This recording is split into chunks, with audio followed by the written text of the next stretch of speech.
हमारे साथ में है, नाम बताइए अपना। रमेश कुमार। रमेश, जो बाड़मेर राजस्थान बॉर्डर एरिया, रमेश क्या कैटेगरी क्या है अपना? ओबीसी कैटेगरी है सर। ओबीसी कैटेगरी जी है। सर। तो रमेश, आपका पहला ही मेडिकल था ये? पहला ही मेडिकल था सर। पहला मेडिकल जी। था। प्री मेडिकल आप हमारे पास आए थे 15 सितंबर को। जी। तो उसके बाद आपका मेडिकल किस डेट को हुआ? सर जैसलमेर हुआ आपका? जैसलमेर हुआ सर, 27 को हुआ। मेरी 25 को 27 को हुआ, तो 15 से लेके 27 तक हुआ। आपको कोई पॉइंट बताया था हमने यहाँ पे? पॉइंट बताया था सर। बताया था, लेकिन वो पॉइंट को आप बचा लिए। जी सर। बचा लिए। आपने उसके बारे में प्रैक्टिस का बताया था, लेकिन मैंने 10 दिन दबा के की प्रैक्टिस, सुबह शाम 3 टाइम की दबा के की। देखिए, दबा के प्रैक्टिस किया। अब थोड़ी सी परेशानी ये है कि जो पॉइंट था वो हम बात नहीं करेंगे, क्योंकि पॉइंट बात करेंगे तो हमारी गोपनीयता जो है वो खत्म हो जाएगी। जी सर। लेकिन आपको जो शंका थी पॉइंट को लेके, वो खत्म हो गई थी यहाँ हमारे पास से जब गए थे तब? बिल्कुल बिल्कुल सर, खत्म फिट हो जाऊंगा निश्चित बिल्कुल रूप से, निश्चित रूप से एकदम।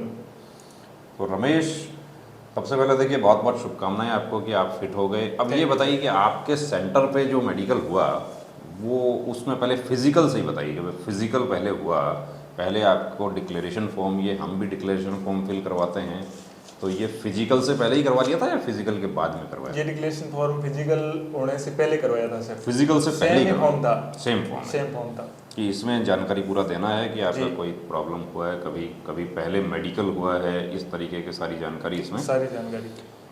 तो पहले दिन जैसे आप रिपोर्ट करते हैं, उसके बाद क्या क्या प्रोसेस हुआ? जैसलमेर सेंटर जो है, उसमें सेंटर कहाँ, सिटी में ही है जैसलमेर में? तो सिटी से 10 किलोमीटर दूर है, डाबला करके गांव। जैसलमेर में था। जैसलमेर, बहुत कमेंट आए जैसलमेर के। Jaisalmer BSF centre.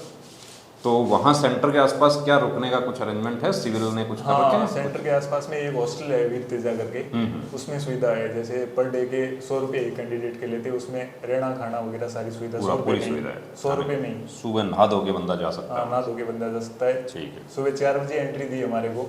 फिर 4 बजे के बाद में ये फॉर्म वगैरह फिलअप हुआ। उसके बाद में हाइट और चेस्ट हुआ। उसके बाद में रनिंग के लिए बंदों को ले जाया गया। एक गांव है दूर, 5 किलोमीटर दूर गांव है, उसमें ले जाया गया। गाड़ी में बिठा के ले गए? हाँ, गाड़ी में बिठा के ले गए। उसके बाद में वहाँ से रनिंग स्टार्ट हुई और लगभग 6:30 बजे के करीब हमारे को रनिंग करवा दी थी। 6:30 बजे, और कोई कैंडिडेट लेट हो तो फिर उनको टाइम भी दे रहे? टाइम मिलेगा। ठीक है। अगले दिन करवा देते हैं। ऐसा ऐसा नहीं कि उसको यदि लेट हो गया तो उसको बाहर कर देगा? नहीं, ऐसा नहीं सर, हमारे सेंटर पे ऐसा स्टाफ कोऑपरेटिव था पूरी तरीके से? बहुत बढ़िया स्टाफ था। बहुत बढ़िया स्टाफ था। तो आपको जैसे रनिंग हो गया, उसके बाद डॉक्यूमेंट? उसके बाद में डॉक्यूमेंट हुआ, शाम तक डॉक्यूमेंट हुआ, रात को 11 बजे फ्री किया गया। तो इस दौरान आपको खाने के लिए छोड़ा गया या? खाने के लिए छोड़ा गया सर, अंदर ही फौज की कैंटीन थी, उसके अंदर छोड़ा गया। अच्छा अच्छा जी। उसमें पे करके खा सकते हो? पे करके खा सकते। ठीक है। अब 11 बजे आपको छोड़ा, तो उस दिन आप 11 बजे फिर जाते हो वहीं हॉस्टल में आप रुके हो? हाँ। या जहाँ भी रुके हैं बच्चे, यानी कि 12 बज गया? हाँ, 12 बज गया। सोते सोते 12 बज गया? हाँ, सोते सोते। मेडिकल के लिए फिर कितने बजे आपको रिपोर्ट? मेडिकल के लिए सुबह 7 बजे बुलाया गया वापस। 7 बजे बुलाया गया। उसके बाद आपको ब्लड, यूरिन, ये सब तुरंत ही हो गया? ये सर तुरंत बाहर लेके गए? बाहर लेके गए, जैसलमेर सिटी के अंदर प्रिया हॉस्पिटल करके है, उसके अंदर लेके गए। फिर वहाँ टाइम लगा 2-3 घंटे का। कैंडिडेट थे 30 कैंडिडेट थे हम, 30 नहीं 37 थे मेरे बैच के। 100 के बैच में से 37 कैंडिडेट ही रहे थे मेडिकल के लिए। ठीक है। उनका सैंपल लिया गया, फिर वापस लेके आए। फिर वापस लाने के बाद में जब तक सैंपल की रिपोर्ट नहीं आई तब तक कुछ नहीं किया, बिठाए रखा। फिर अगले दिन, मतलब उसी दिन शाम को 11 बज गए। फिर वो सैंपल नहीं आए, तब सैंपल नहीं आए, उसकी रिपोर्ट नहीं आई तब तक। फिर निकाल दिया गया बाहर 11 बजे। यानी उस दिन फिर कुछ नहीं हुआ? सैंपल हुआ, सिर्फ सैंपल, वो भी बाहर हुआ, वापस लाके बिठा दिया, फिर शाम तक बैठे रहे। तो फिर अगले दिन आप फिर जाते हैं? अगले दिन फिर 7 बजे वापस एंट्री। 7 बजे जाते ही हमारा मेडिकल स्टार्ट हो गया। मेडिकल जिसने आपको वही अंडरवियर में कर दिया? हाँ, और अंडरवियर में आप करने के बाद पूरा चेकअप जो हमारे यहाँ पे आपका किया गया था, हाँ, वो सारा कंप्लीट चेकअप आपका होता है। अब उस 37 में से कितने बच्चों को ग्राउंड फिट किया वो बताइए? 37 में से सर 22 बच्चों को ग्राउंड फिट किया। देखिए, 37 में से 22 को ग्राउंड फिट कर दिया, यानी कि आधे से थोड़ा सा ज़्यादा कर दिया। बहुत अच्छा बोर्ड था।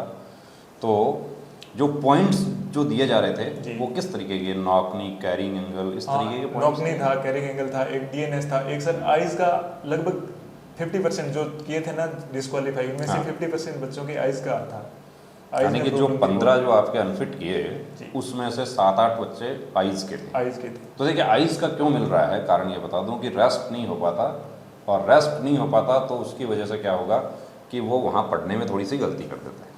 कलर विजन में भी पॉइंट हाँ, कलर विजन में भी जैसे मान लो ये है तो मैं पूछ रही है कि ये कौन सा कलर है, ये कौन सा कलर है, उसी हिसाब से दो मेरे दोस्ती थे उनको कलर विजन में वार किया है। कलर विजन में हाँ। अब उनको री मेडिकल दे दिया जोधपुर का। हाँ, जोधपुर के लिए री मेडिकल अब जैसलमेर से बंदा जाएगा री मेडिकल जोधपुर, क्योंकि अभी इस बार बहुत सारे ऐसे सेंटर्स हैं जहाँ पे री मेडिकल नहीं हो रहा, री मेडिकल के लिए दूसरा सेंटर मिल रहा है। तो आपके दोस्तों का री मेडिकल हो गया अभी या उनका चल रहा है अभी तक? उनका हो गया लेकिन डिस्क्वालीफाई कर दिया गया। डिस्क्वालीफाई जी, यानी कलर विजन में वो डिस्क्वालीफाई। कलर विजन में डिस्क्वालीफाई। तो अब देखिए कलर विजन का भी समाधान हो सकता है, थोड़ा सा प्रैक्टिस यदि वो करके जाते तो वो गलती जहाँ होती है उसमें वो बच सकते थे। आपके दोस्तों ने कहीं पहले चेकअप नहीं करवाया था? पहले चेकअप नहीं करवाया, कहीं नहीं करवाया? कहीं नहीं करवाया सर। यानी उनको पहली बार ये पता चला कि उनका कलर विजन है। हाँ सर, पहली बार पता चला। चलिए बहुत बढ़िया। पता होता तो एक्सरसाइज करी जा सकती है नहीं? एक्सरसाइज नहीं है, उसका प्रैक्टिस हम कर सकते हैं अच्छा कि यदि कलर विजन किसी को पता चल जाए कि अब जैसे इनके दोस्त हैं वो इस बार अनफिट हो गए, लेकिन यदि वो अगली बार यदि वो प्रैक्टिस करके जाते हैं तो उनकी बात बन सकती है। 100% तो नहीं कह सकते लेकिन काफ़ी हद तक इम्प्रूव किया जा सकता है। तो रमेश, आप तो हमारे पास भी आए थे चेकअप के लिए। जी सर। अब आप ये बताइए कि हमारा चेकअप और जो फोर्स का चेकअप होता है उसमें क्या तो समानता है आपको देखने को मिली और क्या आपको अलग देखने को मिला? फोर्स वाले चेकअप में सर इतना हुआ कि फोर्स वाला चेकअप थोड़ा लो लेवल का था, आपका चेकअप बहुत हाई लेवल का था। उनसे ही मेरे को बेनिफिट हुआ था, आपने जो कैरिंग एंगल का मेरा बताया था उनसे ही बेनिफिट हुआ था। फिर मैंने दबा की प्रैक्टिस की और उनसे फिट हो गया। फिर कि हम हार्ड मॉक टेस्ट देते हैं जी। तो एग्ज़ाम में हमें फ़ायदा हो जाता है, यही है ना? जी सर, यही है, सेम यही है कि हम हार्ड मॉक देंगे तो क्या होगा कि एग्ज़ाम में फ़ायदा हाँ। होगा। यहाँ भी हम वही काम करते हैं, आपको बाहर लेके जाते हैं कि वो जैसे आप अस्पताल में आपको लेके गए वैसा ही काम यहाँ होता है कि आपको लैब के लिए हम थोड़ा सा दूर लेके जाते हैं कि वहाँ भी आपको इधर उधर घुमाया फिराया, वर्किंग हाँ। चलती है पूरे दिन। जी सर, पूरे तो उससे भी थक जाता है, थकता है उससे। हाँ, इधर तो धूप भी बहुत ज़्यादा है सर। आदर्श परिस्थितियों में तो क्या होता है ब्लड प्रेशर अलग रहता है और इधर उधर घूमेगा तो ब्लड प्रेशर अलग हो जाएगा, यही होता है। चलिए बहुत बढ़िया। एक बंदा था उसको ब्लड प्रेशर और वेट में भी कम मतलब बार किया था, उसका ब्लड प्रेशर हाई हो गया था, हाई हो गया, डर बहुत लग रहा था उसको। अच्छा ये बताइए रनिंग में जो रह रहे हैं वो क्या बीच में बैठ जाते हैं या क्या? अब आप तो देख नहीं पाए क्योंकि मैं तो बैठे, देख नहीं पाया सर। क्योंकि आप तो आगे निकल गए। जी। फिर बाद में गाड़ी में बिठा के ला रहे थे? हाँ, गाड़ी में बिठा के ला रहे थे। गाड़ी में बिठा के हाँ, ला अलग अलग गाड़ियाँ थी, एम्बुलेंस भी थी। 5 किलोमीटर की रन यदि वन गो हो रही है तो उनको फिर गाड़ी में बिठा के लेकर आए। तो रमेश, अभी आप तो फिट हो गए हैं, जी सर। आपके स्कोर के अनुसार भी हम मानते हैं कि आपका मेरिट देखे निश्चित रूप से हो जाए कि मिठाई जो है वो हम क्या स्कोर अपेक्षा है करते हैं। स्कोर जो है वो बॉर्डर एरिया से एक सम्मानजनक स्कोर है, जिसको ये तो नहीं कह सकते कि बहुत बढ़िया है कि जैसे 160 वाले हैं वो तो फिट है अलग ही बात वो तो कन्फर्म है, लेकिन ऐसा है कि हम फिट हो गए हैं तो हमारी उम्मीद हो सकती है, क्योंकि 100 में से हम देख रहे हैं कि 37 और 37 में से कितने फिर बचे 22। अब 22 में से जो 15 बच गए उसमें से भी 8 ही फिट होंगे री मेडिकल में। ये 7-8 तो 30% ही हुए।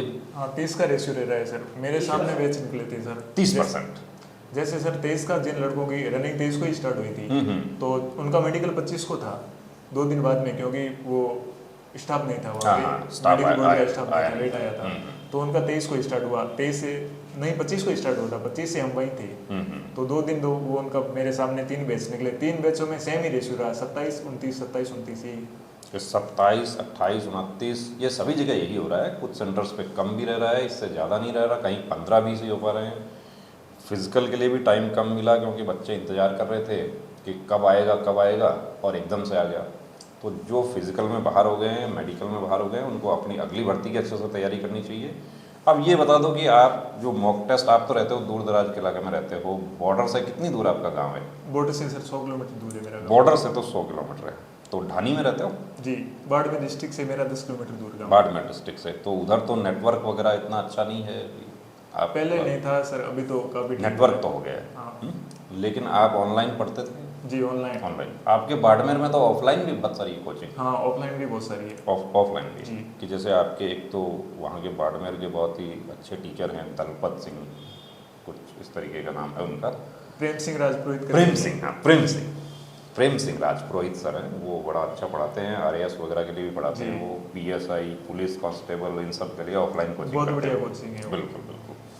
तो आप तो ऑनलाइन करते थे एसएससी जीडी के लिए, आप कहाँ से करते थे वो भी बता दो। मैं आरडब्ल्यू चैनल से करता था। नवीं बैच साल में- लिए थे उनका? हाँ, उनका बैच लिया बैच था। लिया था। पहले दिल्ली पुलिस का भी लिया था, लेकिन दिल्ली पुलिस में मेरा स्कोर था 57, मेरिट गई थी 67।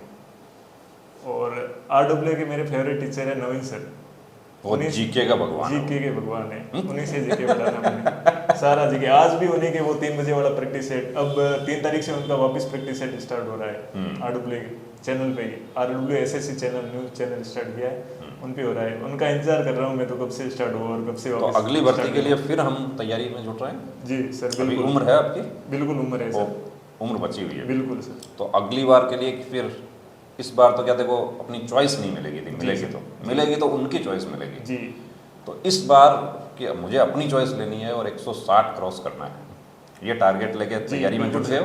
बिल्कुल। तो देखिए रमेश जो है वो, रमेश नाम जी, क्या बताया? हाँ, रमेश अभी से तैयारी में जुट गए हैं कि मेडिकल फिट हो गए। ये मिठाई भी हमारे लिए ले आए, बहुत अच्छी बात है, ये हम खाएंगे जरूर। लेकिन ये तैयारी में जुट गए हैं कि इनका जो मकसद है वो है कि एसएसएफ एनआईए एनसीबी ये टारगेट है इनके। तो उस टारगेट को लेके अभी से तैयारी में जुट गए हैं। इस बार हो जाता है बहुत अच्छी बात है, तैयारी अपनी चलती रहेगी, मौका जी, मिलेगा तो एग्ज़ाम दे लेंगे। और यदि कुछ हो जाता है ऊपर नीचे तो भी अच्छी बात है कि मेडिकल हो गया तो हम आश्वस्त हो गए कि प्री मेडिकल से भी आश्वस्त थे और अब जी। मेडिकल फिट हो गए कि अब कोई प्रॉब्लम नहीं, बिल्कुल सर। कि अब मैं इस बार पूरी ताकत लगा दूंगा। यही है। जी सर। चलिए बहुत बहुत शुभकामनाएं। और सभी बच्चों को क्या कहना चाहेंगे ये बता दीजिए। सभी बच्चों को मैं यही कहना चाहूँगा कि एक बार आप प्री मेडिकल जरूर करवाएं, क्योंकि प्री मेडिकल से अपना सारा डाउट क्लियर हो जाता है और अपन उनसे फिर पॉइंट को क्लियर कर सकते हैं। अब इनके 2 दोस्त जो इनके साथ ही तैयारी करते थे वो कलर विजन में बाहर हो गए, और वो दोस्तों को मैं अगली बार के लिए आश्वस्त कर देता हूँ कि आप बढ़िया तैयारी करें और एक बार आके मेरे से मिल लेना। 1 महीने का भी समय रह जाए, आपको कलर विजन यदि CP4 है तो CP3 कर देंगे, यानी फिट हो जाएगा। जो कॉमन मिस्टेक करते हैं वो हम सुधारने की कोशिश करेंगे। 100% तो नहीं कह सकते क्योंकि जन्मजात प्रॉब्लम हो, लेकिन फिर भी कुछ हद तक इम्प्रूव किया जा सकता है। तो चलिए बहुत बढ़िया रमेश। और फिर से आपके जीके के भगवान जो हैं, जीके के भगवान तो एक ही हैं देश में। जी सर, हैं तो बहुत सारे। मानता हूँ, मैं मानता हूँ, मानते हैं? बिल्कुल मानता हूँ। बिल्कुल बिल्कुल। चलिए बहुत बढ़िया। सर का तगड़ा फैन है भाई, और बड़ा ही शरीफ नेक है बच्चा जी, सादा है। बिल्कुल, बहुत बिल्कुल। अच्छा लगा भाई, बात करके मजा आया। जय हिंद।